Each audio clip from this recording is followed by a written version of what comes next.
my name is Laleh Imanverdi and welcome to Dance to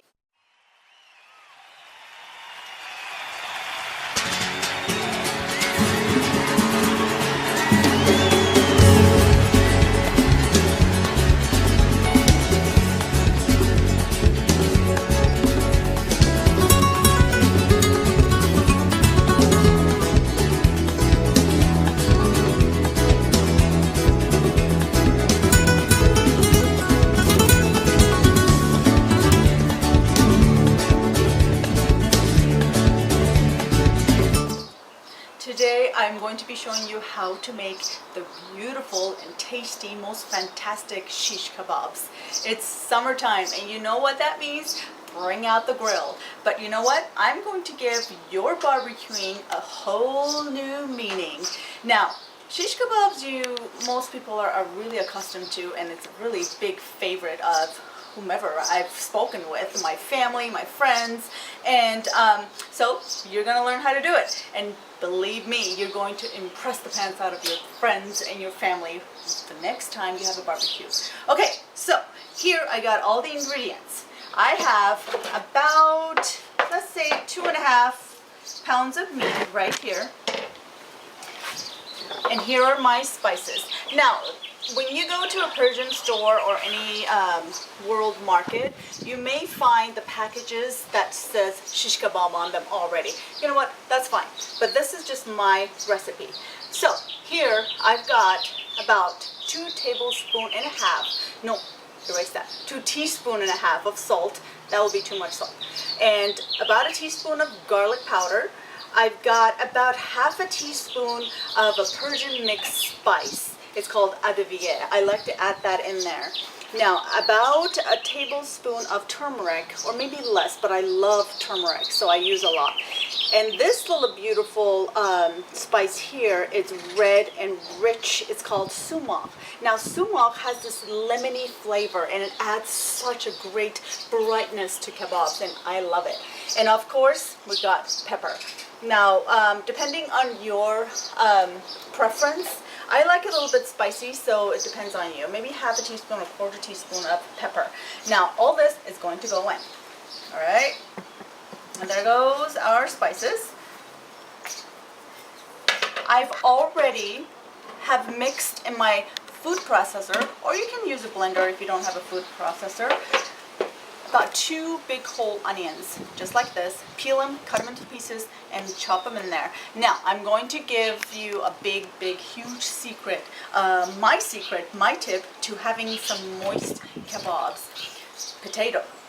Add about 1/4 or half of, this is pretty big, maybe half of a potato, 1/4 of a potato. And it's going to give that beautiful, lush, smooth, and great texture. It's not going to dry up on you.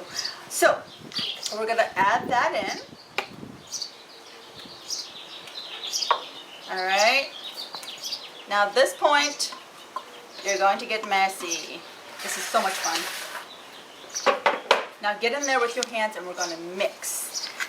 Now you're going to mix pretty darn well, because all these ingredients and the onion and the potato, they all have to get incorporated. There we go. Now my uncle is the real pro of this. He has been making shish kebab since he was about 5 years old.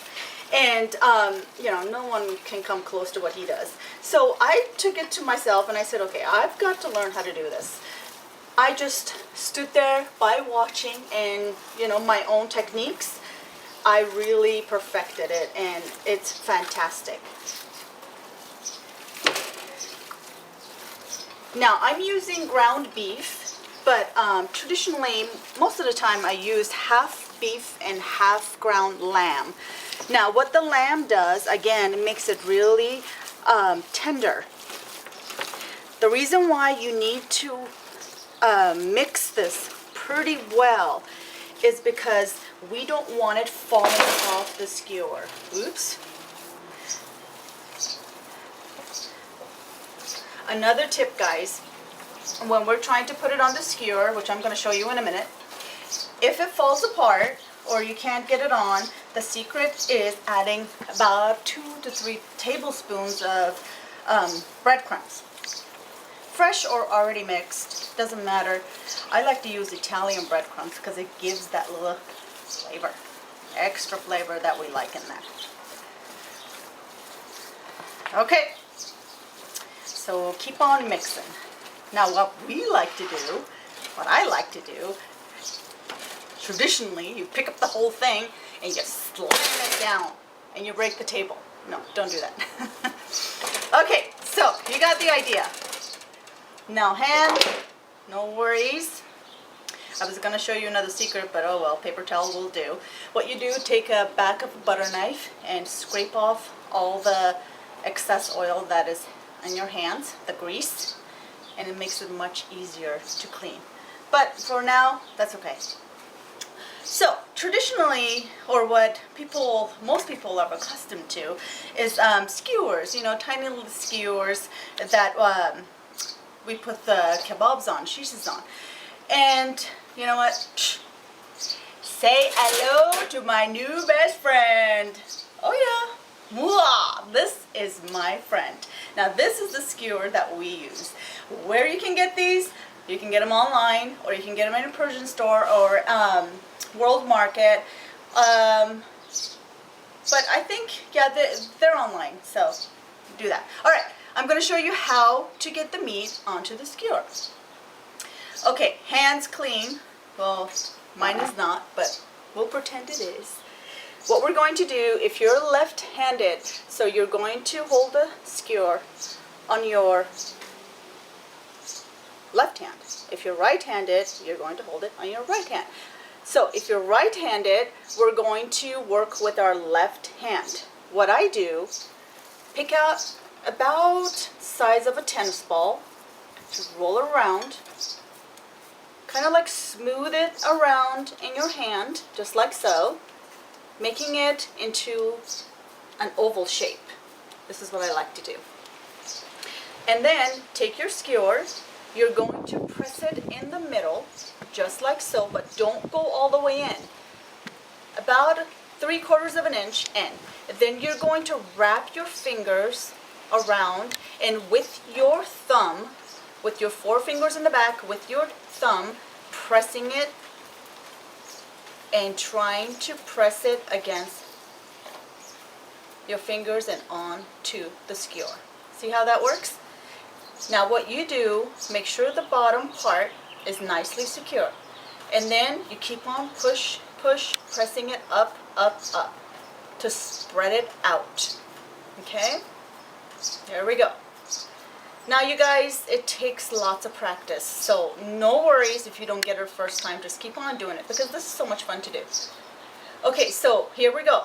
Here we have it on the front side. Now when you turn it over, flip it over, you're going to see all this bunch right here. Now we're going to smooth the back side. Again, using our thumb, pushing it down,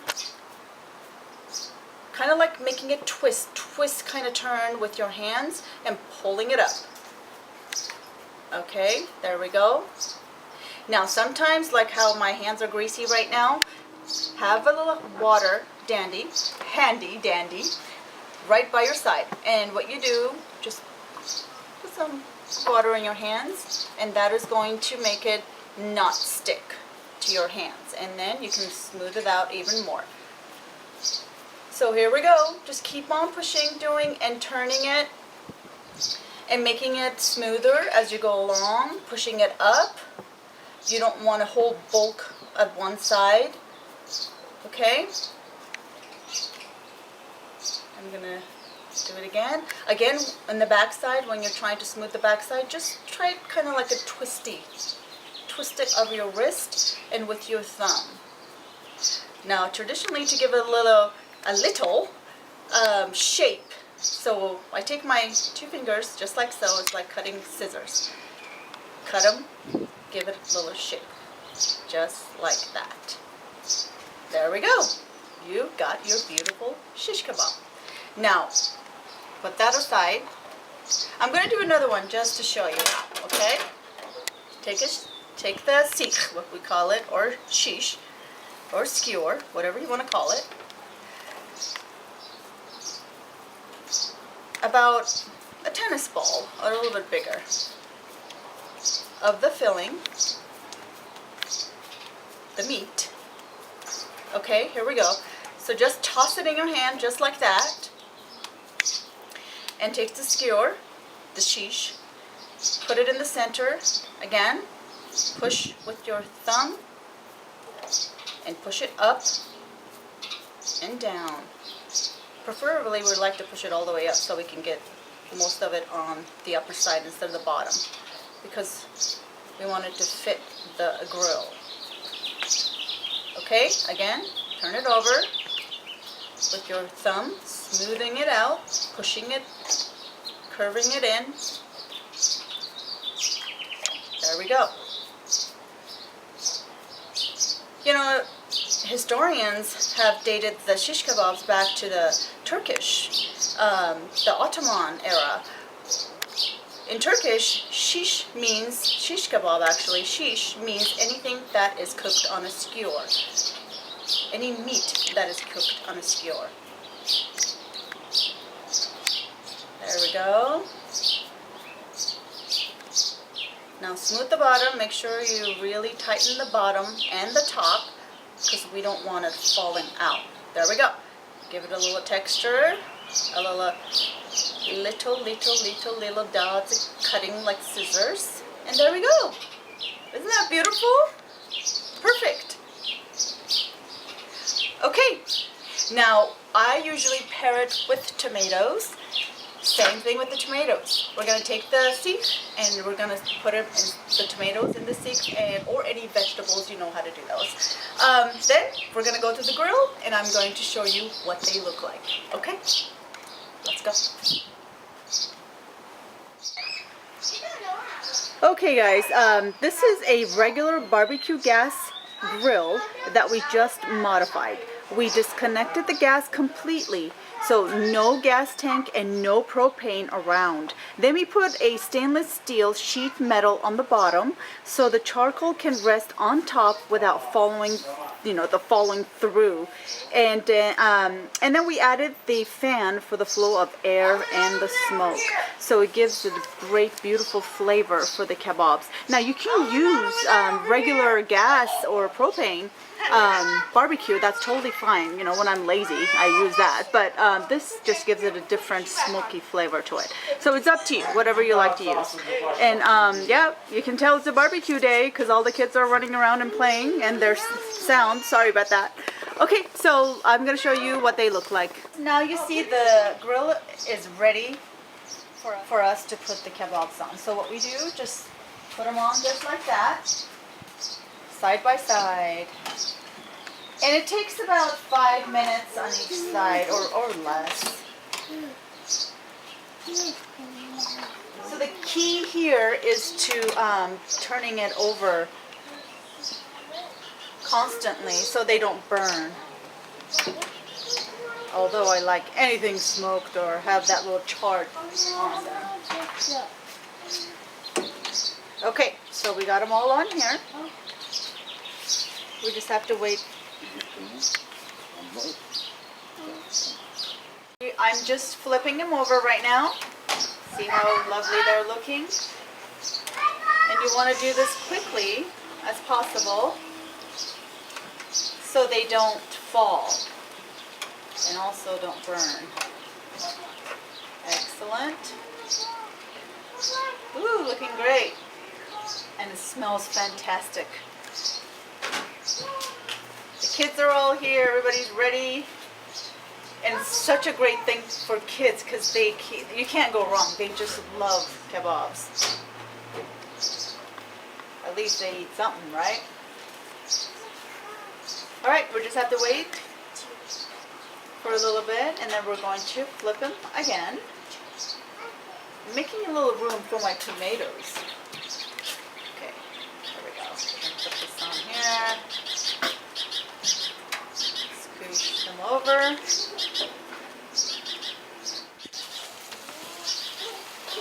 Okay guys, we're just keep on flipping them. See how lovely they look? Ooh, yummy. Looking fantastic.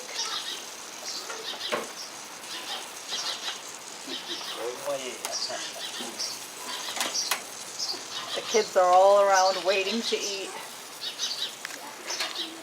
To come up, the skewer, and I have a little flatbread or lavash on the bottom. So what it's going to do, all the juices are going to render on that, and it's going to be delicious.